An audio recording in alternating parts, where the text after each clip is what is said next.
Aloha and welcome to the Bear Woznick Adventure coming to you from Waikiki Beach. We're right here on the beach in Waikiki, right next to St. Augustine's by the Sea Catholic Church. We're actually just right above the altar. Beautiful morning here in Waikiki. The surf has been good almost all summer. We had a winter of no swell at all. Normally in Waikiki, we don't get winter swells, but you always get some kind of wraparound. For 3 months, everyone was walking around destitute, and all of a sudden, we just have had gorgeous waves for the last several weeks. So everybody in Waikiki is really happy. We hope you've got good surf where you guys are. We'll be right back with more of the Bear Woznick Adventure.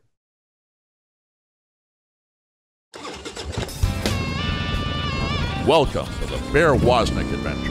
Kickstart that engine and roll thunder with the pack. Explore the grittiness of manly spirituality.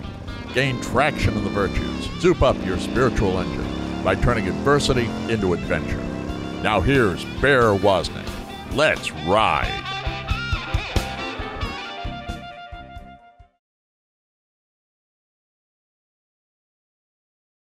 Aloha, welcome back to the Bear Woznick Adventure. I'm your adventure guide, Bear Woznick. Today, we're going to have a really cool guest, Dominique Davis. She's the director for Project Defending Life in New Mexico. So we're going to be talking story with her. We were riding our motorcycles through. Actually, I believe we had just been to hell. Uh, yes, as bikers do, we went to hell and back because we went to Hell, Michigan. And on our way back, we stopped off in Cleveland, Ohio, and we went to a big Christian rock festival they have there. And we rode in together, and we had Jesus stuff on the back of our motorcycle vests. And it was so interesting because this one woman came up to me. I don't even know exactly why, a young woman, and she felt compelled to share with me. She said, "I've never shared with anyone before about this, but I had an abortion when I was, younger, a few years ago." And I don't know why she felt, maybe because my bride was with me, Cindy was there, and she knew we were Christians.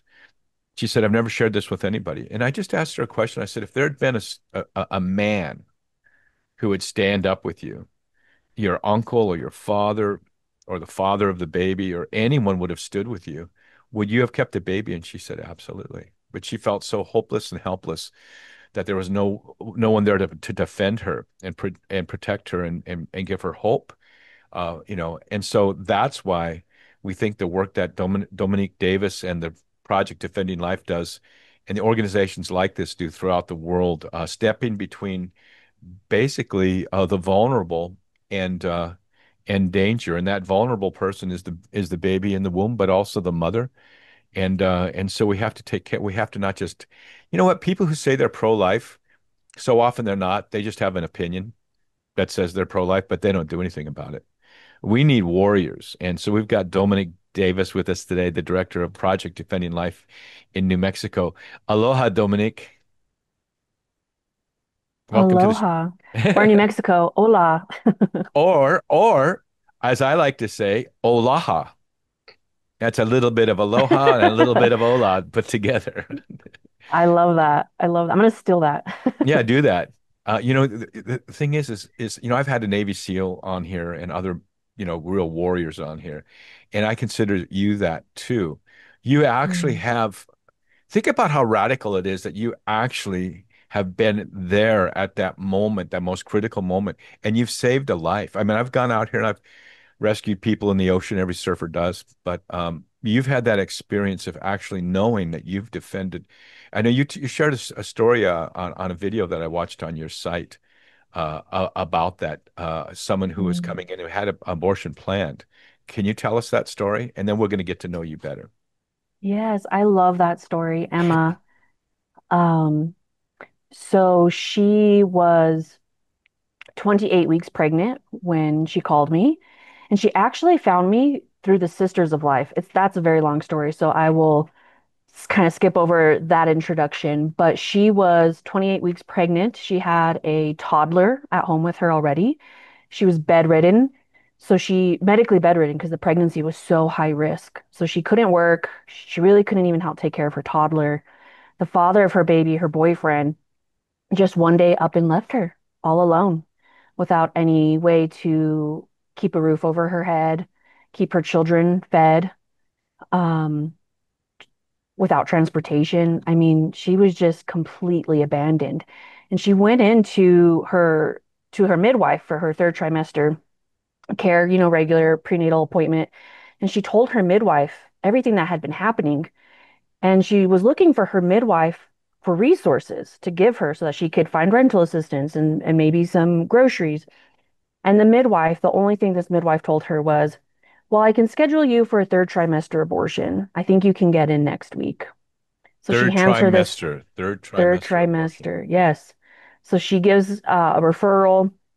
She makes an appointment for her for the following week to have an abortion. In between that time, the Sisters of Life connected us. So she came to me. She came to see me first. I reached out to her and I was like, "Let me hear your story. Let's see what's going on and let's see if we can help you." And she just shares her story and she tells me how she just felt totally abandoned, not just by her boyfriend, but then again by her midwife because she didn't want an Oh, I mean, abortion. can you imagine being a midwife who's there delivering babies and to be so cold-hearted as to say, let's So kill it. cold-hearted. No, I it's know. and Oh, that's yeah. And at that point, she felt so hopeless that she really was going to go through with this third trimester abortion. And there was a moment in that meeting with her, that first meeting with her, where I was like, I don't know what's going to happen. We left. No, I told her we could help her pay for rent, through the rest of her pregnancy up until birth, like after birth, because, we don't want women who mm-hmm, just gave birth to go back to work right away. There's a mm-hmm. transition. We told her we'd help her with groceries and sure enough, we did all of that. But going into the following week for her an abortion appointment, me and the sisters were praying and texting each other, and I finally asked her, Emma, like, you know, you still thinking about it? And she said, I'm just gonna go to my appointment and see. I'm gonna just see. And I Mm. said, okay. The So abortion that appointment, the abortion the appointment, appointment yeah, to actually do the abortion. yes, Oh my yes. goodness. And that morning, I don't even remember what was happening that morning. I think I was in a meeting, but I get a text from her an hour before her appointment, and she says, I'm not going. I canceled the appointment. Wow. Wow. And oh my gosh, yeah. And that, you could watch the video on our website and her daughter, her little daughter, the newborns, they're such a beautiful family, and she's doing so well for herself. And she thanks us all the time at Project Defending Life for just supporting her and walking alongside her in this really vulnerable time. And to our benefactors who gave us so much of their financial offerings as such sacrificial gifts to make sure that her and her family were provided for in this time. It was sometimes it's hard for me to process a life being saved, but it is Let, such let, a miracle. let's paint the real picture of this. By the way, I'm coming September 18th to Albuquerque to the Marriott there Yes. for your big gala, which gala Yes. is a way of saying we're going to raise some money to save some kids and to help some mothers. Absolutely. But will there be any people there that whose lives were spared because of someone, there's so many people I know that, there's people probably that hopefully will be there that maybe can say, yeah, I had a baby because of what Project Defending Life in New Mexico has done for me. Will we get to meet people like that while we're there? Typically they don't come to these events. It's really overwhelming for them. I guess so. I can understand that. We've invited them. We even invited Emma last year, and Hmm. I think they just get a little nervous. I could It's so imagine. Yeah. vulnerable, Yes. like thinking like, Yeah. oh, I might have had an abortion, and I Oh, thankfully chose yes. life, right? But Yeah. there's just a lot of vulnerability there. Yeah. And so we respect that. I'm just It would have been cool though. It I'm would be cool. clueless sometimes to even think like that. But here's the thing. I remember going to studying the Bible many, many years ago, and I came across these passages in the Old Testament of this demon god Moloch and Mm. Baal or Baal. And the Canaanites or the Philistines, they would offer their children as sacrifices into the fire to determine, like, what what their God's will would be. And even the Jewish people for a period of time fell into that pattern of offering their babies up to this demon god. Well, the way I see this is that moment with you and her in that first conversation. it was a demonic battle. I mean, just like I've had these Navy SEALs on my show, and military people. Dominic, you're there standing in the breach, and the God and the demonic forces want this baby to die, and the woman to be totally destroyed for the rest of her life because of what happened. And you were there in the battle fighting the fray. I mean, literally there were demons uh pushing, and you and your the benefactors and and God's angels, you stood in the breach. You're a real warrior. And you have this beautiful smile on your face, and really it's a battle, and we need especially men. I know women are already so engaged. We need men to step up and say, how can I help? And the best way a man can help, other than, there's so much you can do, but writing a check. Men and women need to write a check. And but especially the men. Project Defending Life. Is it projectdefendinglife.org? What is your website? Our website is defendinglife.org. Defendinglife.org. We're talking with Dominique Davis. She's the director of defendinglife.org. We're going to talk more about what you can do, and really more about her story and the story of this organization. But I'm sure it's like so many other pro-life organizations. It's one thing to say you're pro-life. That's just an opinion. But when you roll up your sleeves and you get to work and actually send in funds, I can't think of a more worthy thing to send funds to than a pro-life organization. So we're going to talk story about that when we get back. This is the Bear Woznick Adventure. Schoolofmanliness.com is a place for men of grit and grace to join together, to inspire, to encourage, and to challenge each other to grow in manly virtue. Members receive morning man meditations, a monthly curriculum that is rich with audio, video, and written content, and a trail guide to help you map out your new trajectory. Many of our members lead their sons through this same curriculum. Your membership gives you access to both the Man Cave, which is our non-Facebook type community, and the School of Manliness at schoolofmanliness.com. Become a member at schoolofmanliness.com. Deep Adventure Ministries is grateful to Notre Dame Federal Credit Union for underwriting the Bear Woznick Adventure on EWTN. Notre Dame Federal Credit Union provides car loans, mortgages, SBA loans, and depository accounts nationwide, as well as 24-hour support. Go to deepadventure.com to find their link, or go to NotreDameFCU.com. Mahalo to Notre Dame Federal Credit Union for making the Bear Woznick Adventure possible. My newest book, 12 Rules for Manliness, Where Have All the Cowboys Gone?, has hit the top 5 in Christian books for a good reason. It's because men are searching for traction and a trail guide to live out the unique calling and the gifts that they were born with, that each man individually is factory loaded with by God. Paul said, be watchful, stand firm in the faith, act like men, do all things in love. Finally, here is a book that talks with men the way men talk with each other. Just plain old straight shoot. By the way, Mama Bears, this is your chance to get this message to your men. Go to schoolofmanliness.com or anywhere books are sold. 12 Rules for Manliness. Where have all the cowboys gone?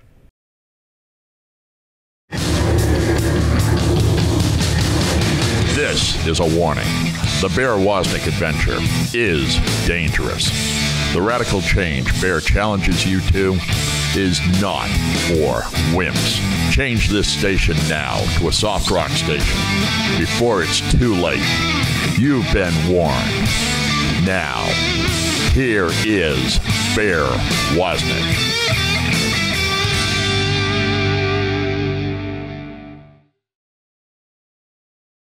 Aloha and welcome back to the Bear Woznick Adventure. I want to invite the Mama Bears out there to go and get my latest book, 12 Rules for Manliness, Where Have All the Cowboys Gone?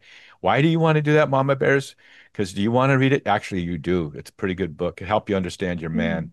It's actually a great book for women that are coming of that age where they're thinking about husbands. When Cindy and I go speak together, places where I speak, but she comes with me, we'll often get like mobbed basically by the women before we even get out of the car. And when you know what their word is, whether it's, theology on tap or it's a gala for a radio station or something else, the women are saying, tell the men we need for them to be men again. We need real men. And so I think it's so good. And I've talked to, I've spoken at different places, and younger women will say, should I just give up and marry this guy because he's not what I'm looking for, but I can't find a good man. And so to read this book for young women really helps them understand what a man is and how to affirm him, how to choose him. But also for men, this is like you and I sitting on the back porch having a cigar, shot of whiskey, and talking about what it means to be a real man in terms of godliness and greatness. God. I love what I guess it was Benedict said. You be great, be great. And so the book 12 Rules for Manliness, Where Have All the Cowboys Gone? Grit and Grace. So get this into the men in your life's hands, and women, you should read it too. We have Dominique Davis with us. She is the director for Defending Life, Project Defending Life in New Mexico. It's defendinglife.org. Can you tell us a little bit about your story before we talk more about your project? Oh yeah, my story. Um, Spoiler alert, I have a hard time being vulnerable. So this is always such a hard question for me, and not one that I've actually spent a lot of time as I should considering. But I would say that my story really starts, I would say the pivotal moment for me was I was 19 years old. I'm 34 now. Um, a year in college, working full time, and someone close to me, she had just been, we lived together, and I noticed this change in her. She was depressed, and I know she was like not feeling well quite often.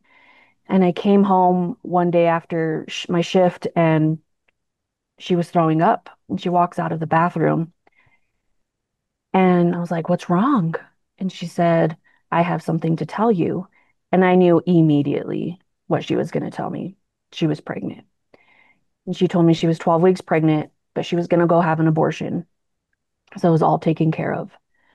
And we both grew up Christian. I still at that time identified as Christian. I'm a Catholic now, but of 8 years, no, 7 years, excuse me.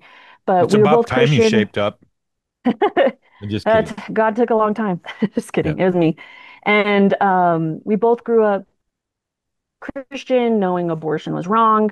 And yet this was my first experience even saying the word or hearing the word in front of me and experiencing an unplanned Really? pregnancy with someone who I love so much. Yes. Mm, And I did everything that I thought I could do and say, and looking back, it really was all the right stuff. I said, well, God created this human life. It's meant to happen for a reason. We don't want to take that away. And she was just so afraid. The boyfriend, or not the boyfriend, the father of the baby wanted nothing to do with her, not wanted nothing to do with the baby. So she was completely rejected and abandoned by him.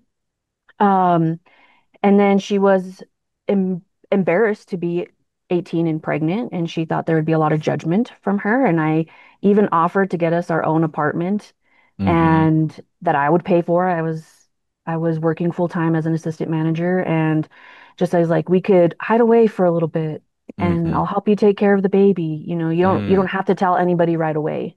mm, And she still said no to all of that. And that time frame is a little fuzzy for me, probably because it was kind of traumatic for me as well. And I know she went and had the abortion, but ever hmm since that really just changed what I wanted to do with my life at the end of the day. I really felt like this sense of I needed to pursue some sort of justice for her and for this baby. And I didn't know what that looked like. I thought it was going to be through nursing. I ended up hmm not continuing nursing. And then I tried law school, and I didn't get in my first time I applied after I graduated from college. And then this young woman I was working with, who actually is now one of my best friends, and she's the godmother of one of my children. I'm the godmother of one of her mm. children. But she invited me to join help start the Students for Life Club at the No University of New kidding. Mexico. And Wow. she was so embarrassed to ask me because she didn't know if I was pro-life or not. But I was like, Mm, what? There's things like that can actually help hmm pregnant students on campus or hmm help women choose life instead of abortion. And I jumped in on it. I thought it was the best thing ever. I did that for a year or two. And then she was working at Project Defending Life as a youth outreach director. And she invited me to work there as well because she had Mm. needed some help.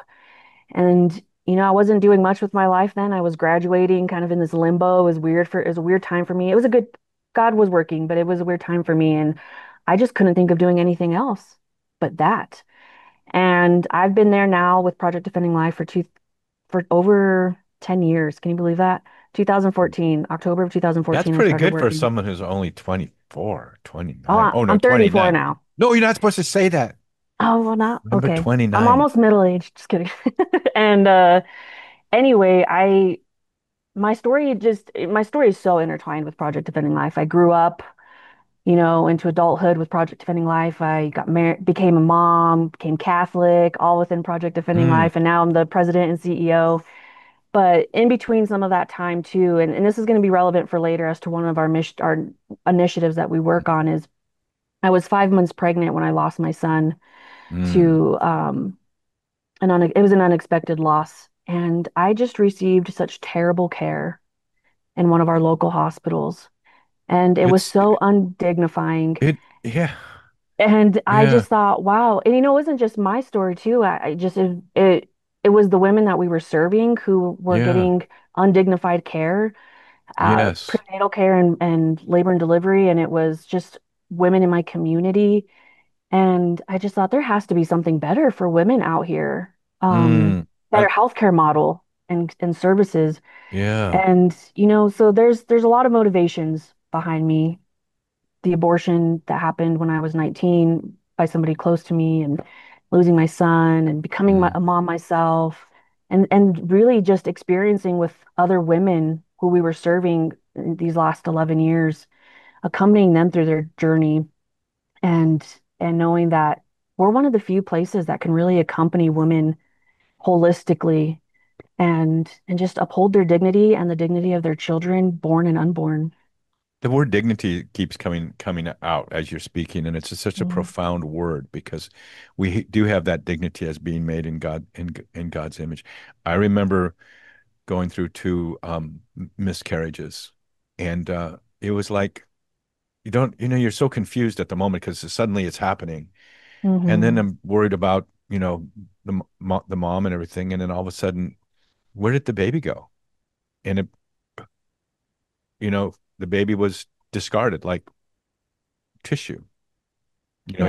you don't even you're not everything's happening so fast, and I understand that whole sense of dignity and dignity for the woman, um, the mom, and for the child.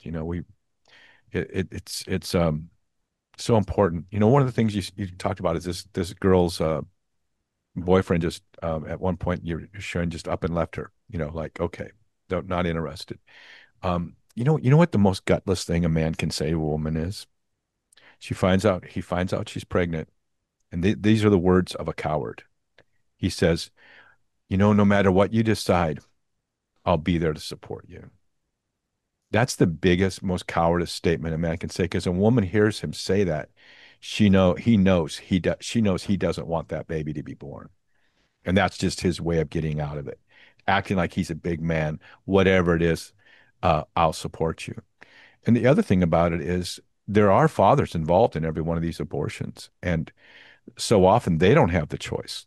The woman wants to go through with the abortion, but the man doesn't. Even if they're not going to eventually get married or something, there's no role, there's nothing there for the man to fall back on and say, "You're killing my baby." You know, so it's really the battle that you're involved in is so profound, and the dignity for uh, everyone involved. They're all at this point, this moment in life, just very vulnerable. We're talking with Dominique Davis, and she is the executive director and CEO of Project Defending Life. It's defendinglife.org. If you have the opinion that you're against abortion, good for you.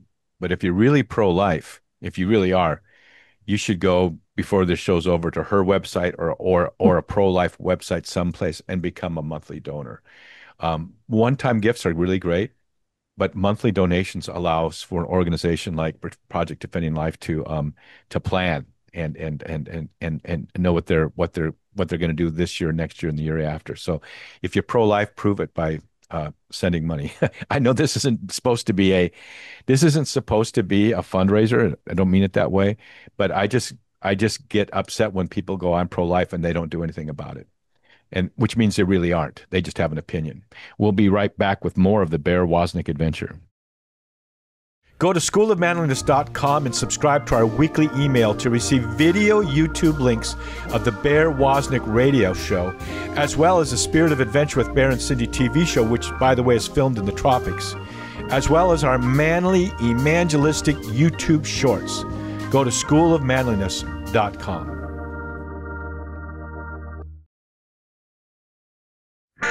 People love our EWTN TV show, Long Ride Home with Bear Woznick. Thanks to you, the show has won 4 different Tally Awards.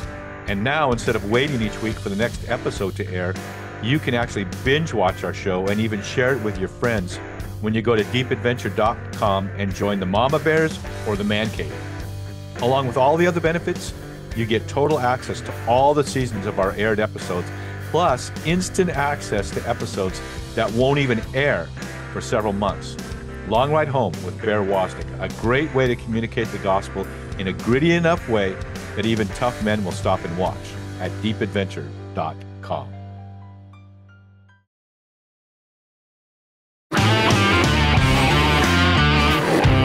Be the kind of man that when he gets out of bed in the morning, the devil says, "Oh no, he's up." Go to deepadventure.com and invite Bear to speak.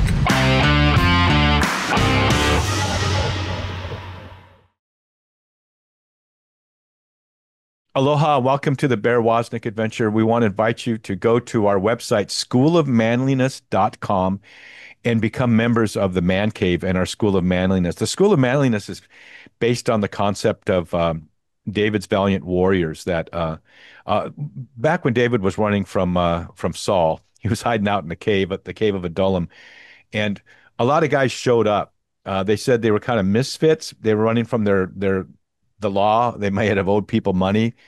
Who knows why they were running? But all these misfits kind of got together in this cave, and they began to form each other, and the Holy Spirit began to form them into the valiant warriors, valiant men of God, and became David's warriors.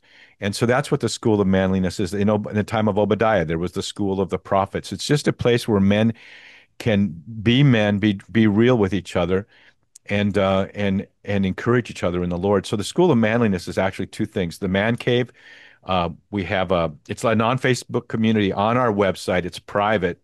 You have to be a member to participate, and you can get real with the men there. And we share what's going on in our lives. We share our funny YouTube moments too. But we really encourage each other. And then like once a month, we have our own like Zoom capability inside our inside our page. It's not a Facebook page, inside our website.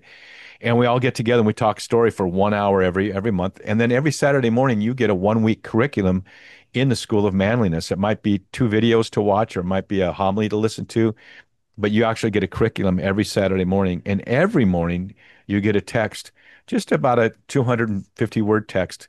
And we're working our way entirely through the entire Catholic Catechism. So every morning you get to meditate on that portion of the Catechism. So we want men to go to schoolofmanliness.com and join. And if you want to buy our books or anything else we have there, you can go there too. But come join the Man Cave in the School of Manliness.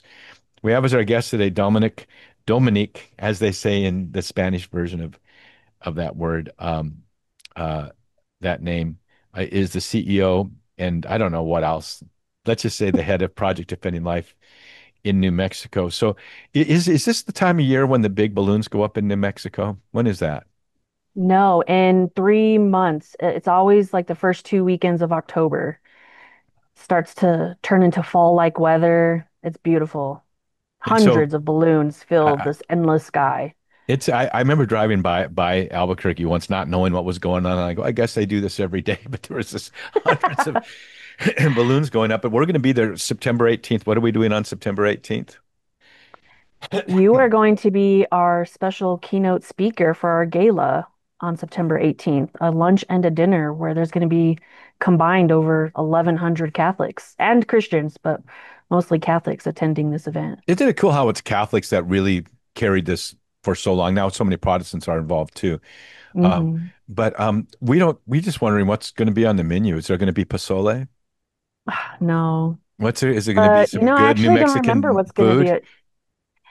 Unfortunately, no. It's probably like some chicken, some potatoes, and veggies. I know. Let me tell you With this. spices, but with spices, so it doesn't, it's not very bland. It'll still be very flavorful. Back I in the can't day, remember. I was in Las Cruces, New Mexico for a couple of years, and I was involved in the Catholic Charismatic Renewal way back in the day. Father Robert Getz was down there, and I know Deacon Tom Baca, who's in the Albuquerque area, was he and I were leading the worship ministry together. And I was so poor that we would have the music ministry over for a Friday night practice. And this is pretty cool. There was several hundred people would come to this the Tuesday night prayer meeting. Great people, just great people. And but Friday nights we would have potluck with the music ministry. I never knew what people were going to bring because it could look like just a chicken casserole, but it could be pretty spicy, you know. And then we used to love to go up to the Pecos Benedictine Monastery back in the day too. Uh, and uh, and I'm a Benedictine Oblate because of my the people from that monastery came out here to Hawaii to plant a monastery.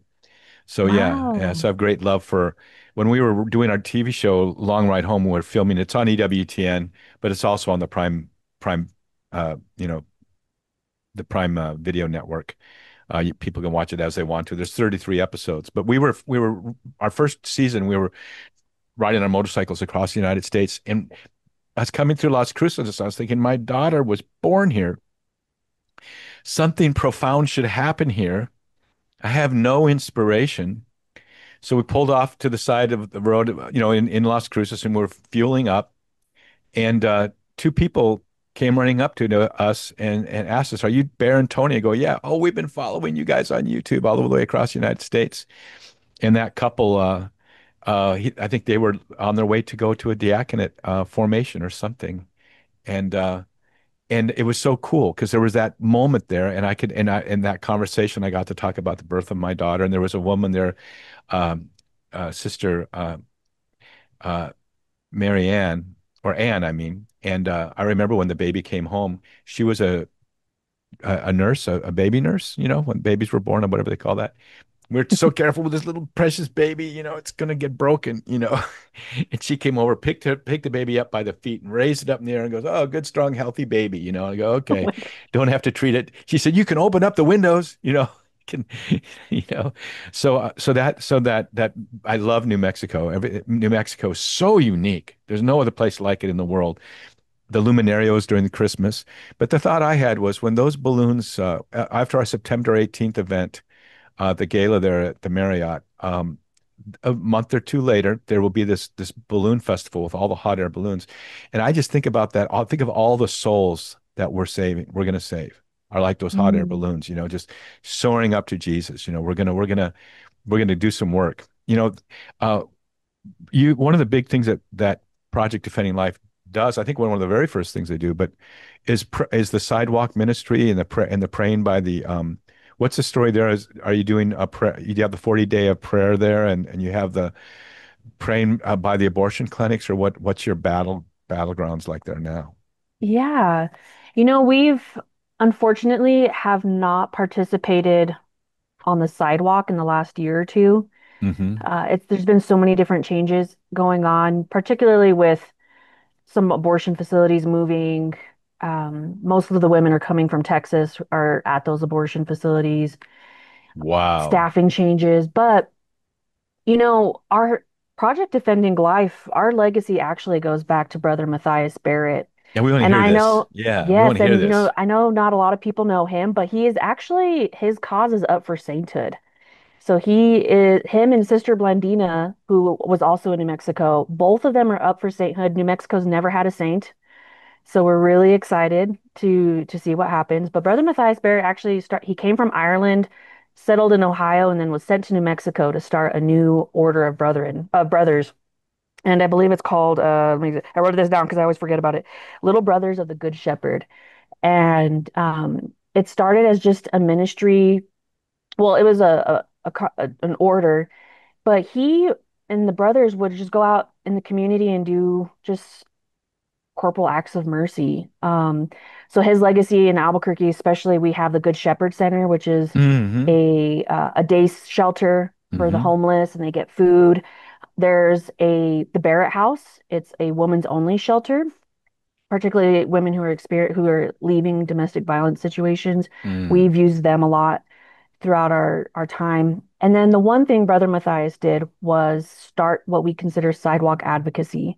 He went and prayed on the sidewalk in front of the abortion facility since the late 70s, mid to late 70s. And because he did that, he just kind of gained this following Mm. of other Albuquerque people who wanted to pray and reach out to women who were going into the abortion facility. And he would always offer them anything that they need, to help them make a life choice. So food, shelter, whatever their needs were. He was Mm-hmm. very encouraging. He always wanted to pray with them. Mm-hmm. And he had to leave New Mexico. I think he went back up to Cleveland. But his work never ended when he left. There has always been this group of faithful people out Mm. on the sidewalk up until the early 2000s when a priest who came from Florida or New Jersey came to New Mexico and he united these sidewalk groups. And one was called Project Life. This is the story. I actually cannot verify it's true or not, but one was Mm-hmm. called Project Life, one was called Defending Life, and he combined them and made it Project Defending Life. Ah, that's so And cool. Yeah. yeah, so the reason why he formalized the sidewalk uh, into an organization was they wanted a place where these women could go once they turned away from their abortion appointment. Yes. Yeah. And they wanted like what we now consider pregnancy centers, essentially, Yes. a pregnancy center. And so historically, we've always been located only hundreds of feet away from an abortion facility. For the Wow. longest time, it was Planned Parenthood, which is one of the bigger abortion facilities in Albuquerque. And when he Biggest opened up, abortion of factories. yes, right, internationally, and it also includes New Mexico. Um, And when he opened up this center, I think he just honored the roots of Brother Matthias and then him as a Catholic priest. So our center was one of the first centers to have a Eucharistic chapel where we celebrate Mass on a weekly basis still. The Franciscan Friars of the Renewal actually Oh, live right really? across from our Albuquerque center. Oh, you got Yes, those and guys. Those we are those are do. hardcore. We No wonder love you got them. some prayer warriors. We got to take a little Yes. break, but we'll talk. We'll be back with more talk with Dominique Davis and the Project Defending Life, defendinglife.org in the New Mexico area. We're going to have a gala there September 18th, so you want to come. Be right back with more of the Bear Woznick Adventure. Deep Adventure Ministries is grateful to Notre Dame Federal Credit Union for underwriting the Bear Woznick Adventure on EWTN.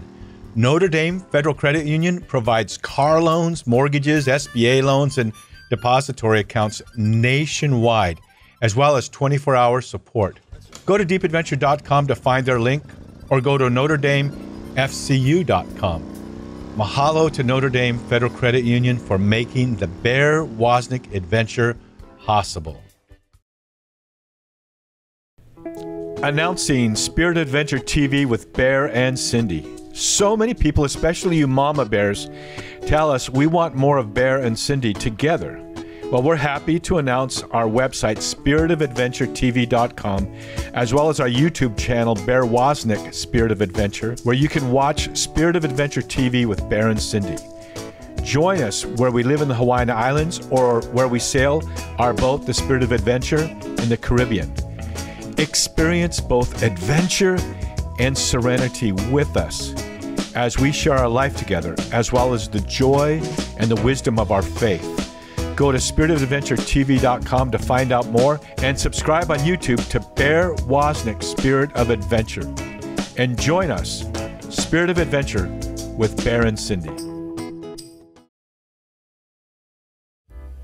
Here is a YouTube video short, which is based on an excerpt from my newest book, 12 Rules for Manliness, Where Have All the Cowboys Gone? Ponder and choose. As you're seeking God's will for your life, jot down your thoughts in a journal and ponder them. Which one of those will cause you to grow in order to become that goal?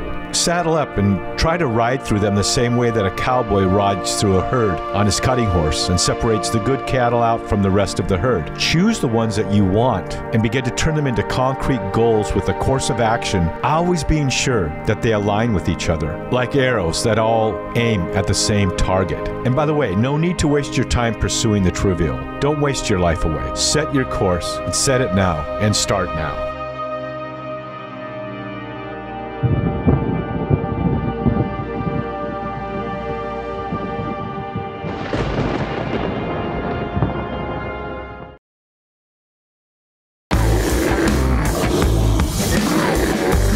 Still listening?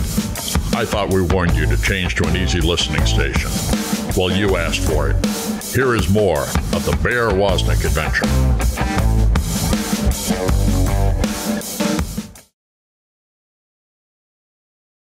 Aloha, welcome back to the Bear Woznick Adventure. We have Dominique Davis with us. She's the CEO of Project Defending Life. Here's something I want to say that people will women will come up to me and they'll say, "What can I do to save my husband? You know, what can I do to get my husband to go to church? I mean, I pray, but what can I do? Is there anything I can do?" And it's almost like they say, you know, I can pray, but what can I really do? Well, what you can really do is pray. And I know so many men like Mark Hoke. I'm sure you love Mark. He's Oh, the yes. Kingsman. Yeah, he was one that was arrested, 26 guns pointed at his family for praying on the sidewalk. He's going to be on my show here in a few days. We're good friends, but but the the uh the thing that he did every week at the same time with one of his kids is he prayed. And prayer, we're going back to the very beginning of our conversation. The demon god Moloch and Baal, let's call them who they are, these demons, demonic strongholds of abortion, it's a spiritual battle.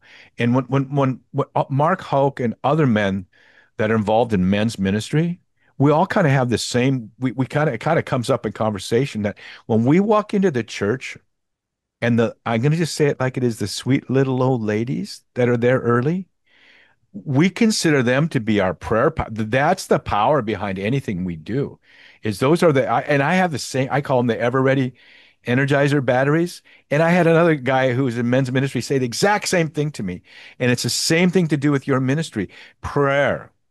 It has to start in the because we're not fighting against just flesh and blood, but principalities and powers in the air. And so you know those brothers that live right across the street, those guys are prayer warriors. So, but anyway, we were talking more about the ministry. I was also there's the Nat. You have a outreach in the Nat Pro area, people who are interested in becoming pregnant but are having challenges. And you know the in vitro fertilization. It sounds so good, but it really involves the killing of babies, or Mhm. because you're going to fertilize several eggs and only one's going to be born. You're killing a human life, and that human life's life is starting in a test tube. But Nat Pro is respecting the dignity of the woman, right, and the man Mhm. and the baby, and not starting out life in a test tube and killing the dozens others that they choose not to have live. So you're doing Nat Pro there too in one of your facilities, or you're going to be doing that? We don't do NAPRO in our any of our centers right now. One of our initiatives, which by the way, I'm a NAPRO fertility care practitioner, so great and mild fertility care Really? practitioner. Wow. I don't practice very much anymore because I'm so busy with this organization, but we You're work not very busy between closely. midnight and two. Oh, who You wants can to? No carve a mom wants to be up you that could time. all moms want to be up at that time. That's the only time they get any privacy. That's probably true. But St. Joseph's Fertility Care Center, we work very closely with them. Mm, So if there are, women who need services, and we finally have a NAPRO provider in our area. It's wow. been a long time coming. We're hoping to get another one.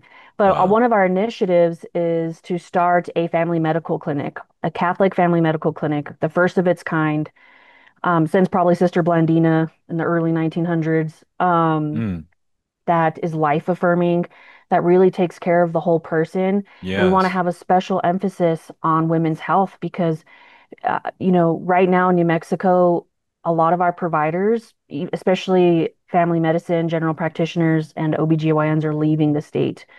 Our medical malpractice rates are so high, Mm, so high. I mean, they, you mean insurance rates? yes, Oh, medical okay, yeah, malpractice insurance rates are right. so high. I mean, they're just as bad as California, and Mm, we're not even near as wealthy as California as a state. Um, it's just driving providers out. It's just too much to provide hmm. healthcare here. And um so we're seeing just less and less access to just family health, but especially women's health. You know what I like? What I like is that goes back to it. Someone can write a check for $1,000, but then do the $100 a month also, because Hmm. you want to do this. It's in the plans to do this, but we need the other that we need people to step up the game. Here's a concern that I have is I love New Mexico. And as you travel through New Mexico, many times you're going through Native American reservations. And I think there's a lot of the area around Gallup. Hmm. And I know is Indian reservation. Do you see a special need there? And I think aren't you starting to try to develop something in Gallup also? Yes, we actually just opened up a resource center in Gallup. It's been like 3 years coming. It's lots of perseverance and sacrificial service to make it happen. But we Mm. have a resource center. We want it to go medical like our other centers in Albuquerque, Rio Rancho, and Santa Fe. Um, but right now, we're just a resource center offering material assistance and referrals and advocacy as needed. But we just opened, so we're still learning to kind of see what the need is. Oh, But I mean, there's in that area, they lost their only maternity ward a few years ago. So are you women in Gallup and the serious? surrounding areas have to travel 2 to 3 hours. Usually it's to Albuquerque to deliver their baby. Oh my goodness. Yeah, Yeah, and that's such it's a pretty neglected crazy. population, and people don't Very realize neglected. how isolated people on the reservation can feel. Yes, New Mexico is very rural for anybody who doesn't know New Mexico. Very rural. And so if anybody lives outside of Albuquerque, there's a lot of travel that has to take place, Hmm. and it's only gotten worse for healthcare Hmm. needs. Well, we have a Hmm. few minutes left. Tell us what action steps people can take to in their own local community, or what they can do uh, to help. Because, like I said, to say I'm pro-life is only an opinion. Yeah. If you're not giving money or spending time in prayer or going and helping, then that's just an opinion. You might as well just Hmm. yeah. So what can people do? People like Yeah. the people that listen to this are not like that, but they need a way to get proactive. What do you suggest?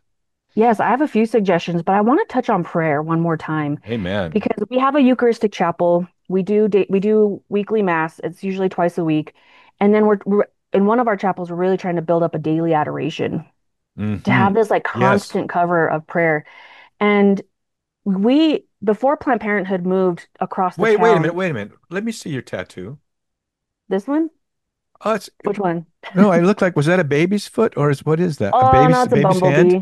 No, but it looks like a baby's footprint there. But no, it's a I flower. could from far away. I could But it see looks that. like a baby's footprint. Maybe you don't know that. Me, no, I It never thought really about does. It's a that. flower that looks like Oh, yeah. Yeah. It's so beautiful. Sorry I interrupted you. that's okay. But you're talking about the importance of prayer. Yeah, Planned Parenthood. We used to be 300 feet from Planned Parenthood before they moved. They moved about a year and a half ago. And when they left, the day they moved so quickly, it was almost as if they were escaping something. Yeah. And I went into work the next day, and I felt the presence in our facility was lighter. It didn't Amen. feel so heavy and burdened. Yes. And I was Yes. like, I didn't realize the The demonic oppression. influence. It Yes. was oppressive. And it Yeah. still is. Because I mean, especially in that, first off, that building has not been exercised. But also, I mean, we're working with 95% of the women that come through our doors right now are at risk for abortion. That means they're abortion determined. That's their only option. Or Mm. abortion is an option. It's an option they're considering. And they're coming with heavy stuff. It's Oh heavy yeah. stuff. And Yeah. so so prayer. Oh my goodness, prayers, prayers, prayers, prayers. The second thing, But wait, when you say there's a 24-hour clock that you're doing, I think for prayer. for adoration. Do people have to Well, come to adoration or can they do that if they're in Hawaii? should certainly have it's something we're slowly building. So on our website, there's actually like you can sign up for a Eucharistic hour. If you want to, you don't even have to do it at Project Defending Life in our Yeah. Albuquerque Center, but if you want to register and it's at one of your local churches to pray Yes. Yeah. and give an hour to either Project Defending Life or Wow. just the pro-life cause in general, Yes. that's so beautiful to dedicate that time. And then even if it's not Eucharistic adoration and you want to pray at 12 o'clock in the morning for Project Defending Life, it's a heavy we've experienced a little bit more intensity, I think, than a lot of other states. We have a satanic temple doing abortions here. We have more Wow. abortion facilities than birthing centers. It's oppressive here. Yes. There's a Yeah. lot going on. And then prayer, gosh, that's gonna move mountains. So it's very important. And the second option is, you've been giving us plugs all day for financial support, but really we're running 4 centers and we're trying to build a medical clinic. And that is only going to happen with sacrificial offerings of financial gifts. My dad was a deacon. He used to, and we got to wrap it up here now, but he used to say, Yeah. There's a saying, give until it hurts. He goes, no, give until it feels good. Because the real giver just has a big grin on their face, Oh, right? The real giver really has a big grin on their face. Been speaking with Dominique Davis, the real warrior, CEO, chief warrior at the defending at Project Defending Life. The site is defendinglife.org in New Mexico. And we'll be seeing you on September 18th. Hopefully a lot of our listeners be there. A special shout out to Deacon Tom Baca. We love you, Deacon Tom. And we love all of our friends out there in New Mexico. Until next week, may the breath of the Holy Spirit aloha you. Aloha.